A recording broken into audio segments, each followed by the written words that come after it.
Štai, priplopėm Kauno pilį, praplaukė Vilijampolės tiltą, šitokių akmenukų slenkstukų turėjom ir matosi jau Nemunas. Matosi Nemunas, matosi Santaka, štai Santakos parkelis. Tai vat, galų gale įveikėm šitą 190 km atkarpą turbūt su viršum, nes mes pradėjom ne nuo Vilniaus, o virš Vilniaus. Pirkių malūnų maždaug. Ir tai, kad pas mane likę yra, kaip minėjau, labai mažai baterijos, o tikrai norisi pasilikti atsargai. Bandysim dar kažkur kokioj degalinėj sustoti, bet spėju, kad to nepavyks padaryti, nes ilgai laiko tikrai nestovėsim.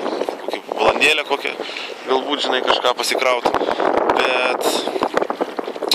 Bet planas yra toks, šiandien plaukt už Kauno, aš manau, mes turim laiko dar. Mariau, kiek mes ten laiko turim dabar? 12 valandų, tai mes čia nestovinėsim labai stipriai. 12 valandų, tai mes turim laisvai dar 8 valandas plaukimo, gal net 9. Iki 9 valandos vakaro. Tai aš manau, nuo šitos vietos mes plauksim per 9 valandas. Įsivaizduoju, jeigu taip 4 km per valandą, tai 30 km tai tikrai už Kauno, gal net ir 40. Galbūt. Žiūrėsim, kokia tai tekmė Nemune. Bet, manau, 4 km per valandą tikrai bus. Tai va, 30 km ir rytoj iki Jurbarko mums bus belikę, šis yra 86, ten kažkas tokio, ir mes nuplaukėm 30.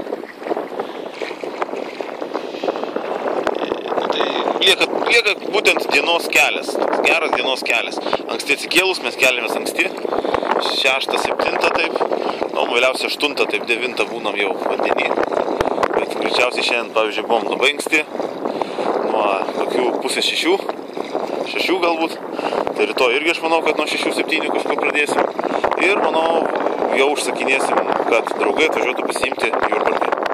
Kadangi be elementų mums nėra tikslo tęsti ten tos kelionės iki Pagėgių, nes prisidarysim daugiau bėdų savo. Tai toks vat finišas Kaune.